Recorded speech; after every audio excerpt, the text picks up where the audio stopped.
Very good morning student. ये जो video मैं आज आपको रिकॉर्ड कर रहा हूँ इसका नाम है रोटेटर कफ, जिसका दूसरा नाम आप बोल सकते हैं मस्कुलोटेंडिनस कफ। मस्कुलोटेंडिनस कफ ये शोल्डर जॉइंट के लिए है। तो रोटेटर कफ ये एक शोल्डर जॉइंट का है जो कि शोल्डर जॉइंट के चारों तरफ होता है, जिससे शोल्डर जॉइंट को स्टेबिलिटी मिलती है।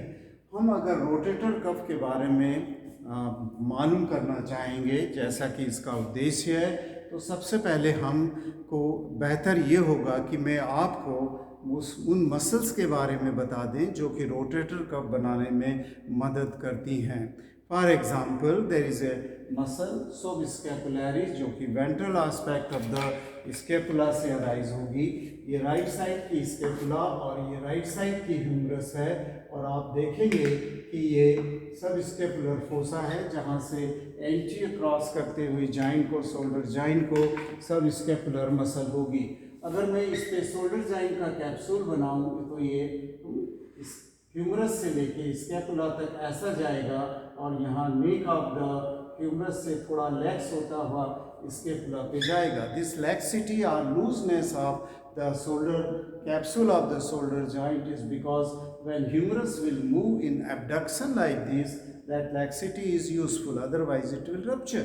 So this is the joint capsule as seen from the anterior aspect. अब दूसरी मसल जो हम पढ़ेंगे जो कि शोल्डर जॉइंट के रोटेटर कफ बनाने में मदद करती है, उसका नाम सुप्रास्पाइनेटस है, फिर इंफ्रास्पाइनेटस और टेरिस माइनर। सुप्रास्पाइनस फोसा से सुप्रास्पाइनेटस, इंफ्रास्पाइनेट फोसा से इंफ्रास्पाइनेटस और टेरिस माइनर इसकी lateral border of the scapula. ये पीछे की तरफ से ये वाला डायग्राम है, और यहाँ पर आप देखोगे कि जो ये तीन मसल हैं teres minor, infraspinatus and supraspinatus, वो ग्रेटर ट्यूबरकल है। इस ग्रेटर ट्यूबरकल की सबसे टॉप के ऊपर तीन फैसेट्स मिलते हैं जिन पर जाकर के वो अटैच हो जाएंगे। तो very briefly I will tell you about these muscles. Okay, so supraspinatus subscapular जो मसल है वो ventral aspect of the scapula से निकलती है, जिसे सब स्कैपुलर फोसा बोलते हैं। और इसमें से निकलने के बाद ये जो मसल फाइबर्स हैं दे आर मल्टीपिंडेंट, और वो एंटीरियर एस्पेक्ट पे इसको क्रॉस करते हुए जॉइंट को, शोल्डर जॉइंट को एक टेंडन बनाएंगे, और ये मस्कुलोटेंडिनस जंक्शन इसको क्रॉस करेगा शोल्डर जॉइंट को एंटीरियर एस्पेक्ट पे। और ये मस्कुलोटेंडिनस से इसका जो टेंडन है सब स्कैपुलरिस का, इस मसल का नाम है सब स्कैपुलर।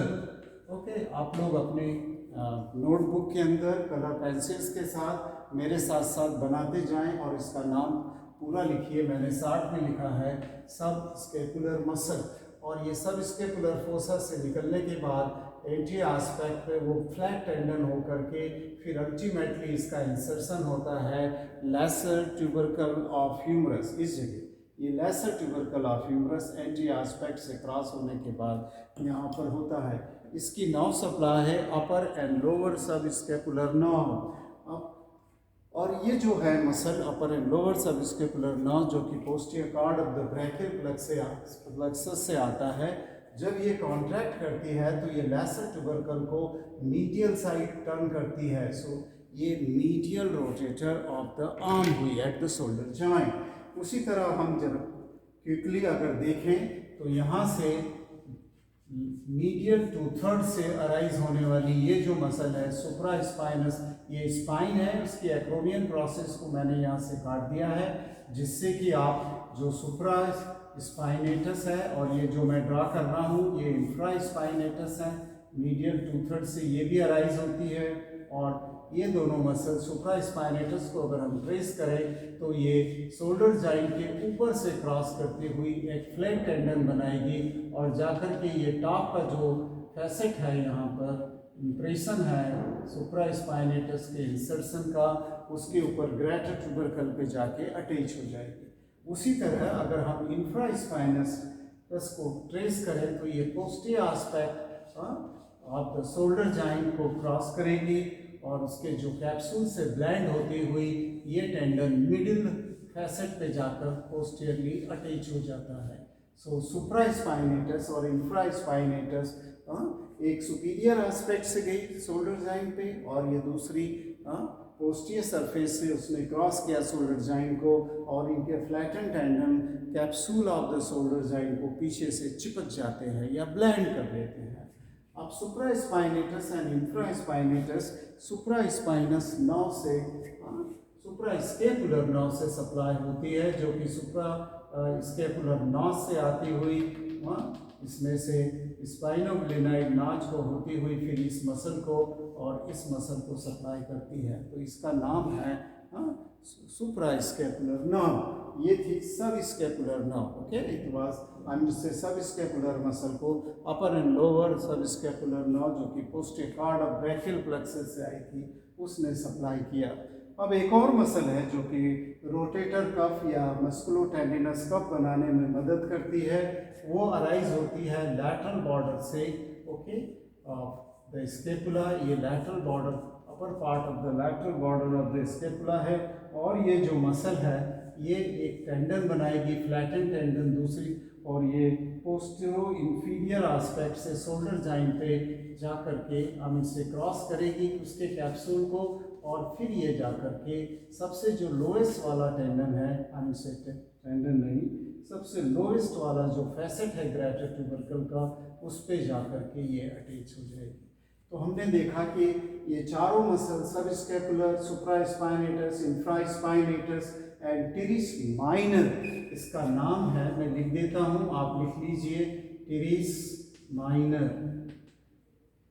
ये थी सुप्रा स्पाइनेटस, ये है इंफ्रा स्पाइनेटस। स्पाइन के ऊपर और नीचे होती हैं, इसलिए इनका नाम सुप्रा एंड इंफ्रा स्पाइनेटस होता है। अब ये तीनों मसल्स पीछे और सुपीरियर एस्पेक्ट से अटैच हो गई और ये लेसर ट्यूबरकल पर एंटीरियर एस्पेक्ट से अटैच हो गई। ये जो नर्व है ये सप्लाई है, इसकी सप्लाई आती है एक्सिलरी नर्व से, टीरिस माइनर की, और एक्सिलरी नर्व इसी जगह क्वाड्रेंगुलर स्पेस से निकलते हुए वाइंड राउंड करेगी surgical neck of the humerus को along with an artery that is the posterior circumflex humeral artery। मुझे विश्वास है कि आप ये स्ट्रक्चर पढ़ चुके होंगे। इस वक्त इसमें से ब्रांच निकलती है जो कि टीरिस माइनर को सप्लाई करती है। सो ये एक्सिलरी आर्टरी से सप्लाई होती है। इंफ्रास्पाइनेटस एंड टीरिस माइनर दोनों लैटरल रोटेटर ऑफ ह्यूमरस हैं, क्योंकि ये पीछे की तरफ से ग्रेटर ट्यूबरकल को खींचेंगे पीछे की तरफ, इसलिए ये लैटरल रोटेटर है। जबकि सुप्रास्पाइनेटस ऊपर से आती है और इसलिए ये जब कॉन्ट्रैक्ट करेगी तो ह्यूमरस को ये एब्डक्ट करेगी। So it is said to be an initiator, जबकि एब्डक्शन मूवमेंट का शुरुआत 0 से लेकर 15 डिग्री तक होता है, वो सुप्रास्पाइनेटस के द्वारा होता है। आपने डेल्टाइड में पढ़ा होगा कि बाद में डेल्टाइड का फंक्शन शुरू होता है 15 डिग्री से 90 डिग्री तक, फिर डेल्टाइड इसको एब्डक्ट करती है क्योंकि डेल्टाइड समवेयर यहाँ पर लैटर साइड में ह्यूमरस के मिडिल में अटैच होती है, तो वो ह्यूमरस को ऊपर की तरफ खींचती है। ये हो गई स्कैपुलर मसल का ओरिजिन, इंसर्शन, नाउ सप्लाई और कौन सी किस डायरेक्शन में शोल्डर जॉइंट को क्रॉस कर रही है कैप्सूल के ऊपर से। अब हम रोटेटर कफ पे आते हैं, जो कि एक्चुअल इस डायग्राम में मैंने बताया है।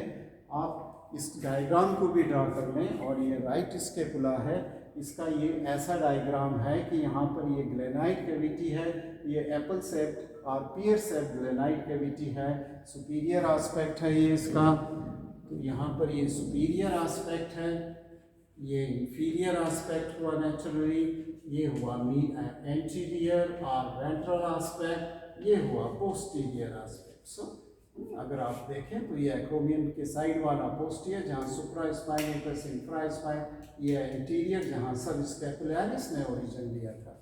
सो ये इसकी पोजीशन हुई और ये ग्लेनाइड कैविटी हुई।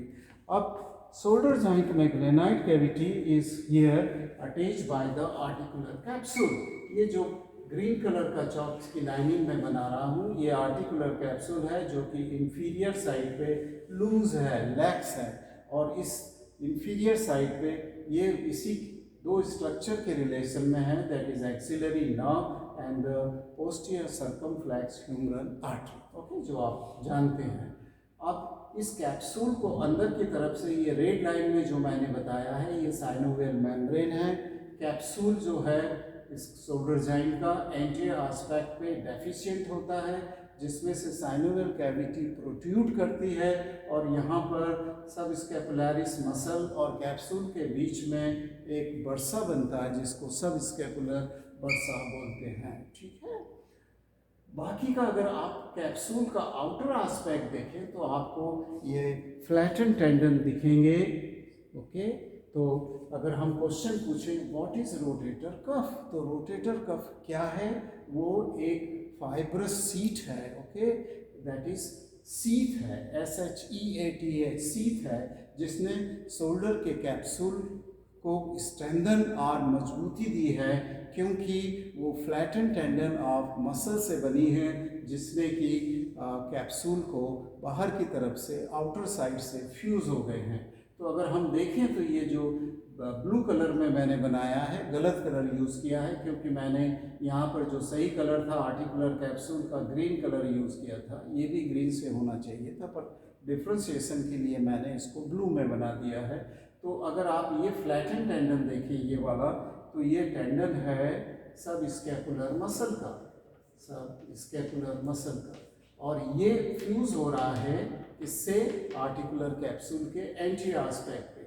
ये जो फ्लैटन टेंडन आपको दिख रहा है, ये सुप्रा स्पाइनेटस का है, ओके, जो कि ऊपर से आ रही है, ये सुप्रा स्पाइनेटस, और ये भी फ्यूज़ हो रहा है विद द आर्टिकुलर कैप्सूल वहाँ ऑन द टॉप।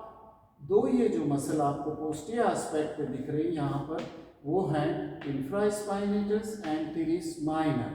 सो ये है इंफ्रा स्पाइनेटस जो कि ये मसल है, और टीरिस माइनर ये दोनों टेंडन जो यहाँ पर हैं पोस्टीरियर एस्पेक्ट पे, greater tubercle, inferior infraspinatus and ये है टीरिस माइनर, ओके। अब ये टेंडन है, ये outer surface of articular capsule जो कि यहाँ ग्रीन लाइन से इंडिकेटेड है, उसके आउटर सरफेस को जकड़ के रख लेते हैं, फ्यूज हो जाते हैं, ओके। एंड ये फ्यूज़न होने के कारण ये जो है ये पूरे कैप्सूल को, क्योंकि ये टेंडन जो है ये फ्लैटन टेंडन है, ये इसको एक स्ट्रेंथ प्रोवाइड करते हैं। ये स्ट्रेंथ क्या काम आती है, उसका सिग्निफिकेंस क्या है, वो ये है कि जो हेड ऑफ द ह्यूमरस है, क्योंकि शोल्डर जॉइंट बहुत ही मोबाइल जॉइंट है, वो उसमें मूवमेंट ज़्यादा है, तो अपवर्ड मूवमेंट के वक्त ये शोल्डर जॉइंट डिसलोकेट ना हो एंटीरियरली, और एंटीरियर ना हो, सुपीरियर ना हो, पोस्टीरियर। तो ये तीन तरफ से ये जो रोटेटर कफ बन गया है मसल्स के टेंडन के कारण, वो शोल्डर जॉइंट को स्टेबिलिटी देता है, क्योंकि वो उसको जकड़ के रखता है, इसलिए रोटेटर कफ का ये महत्व है। तो ये लेक्चर मैंने जल्दी में समाप्त किया है, that is musculotendinous cuff or rotator cuff, okay. I hope you must have understood many of these things. Thank you very much for watching this video on rotator cuff.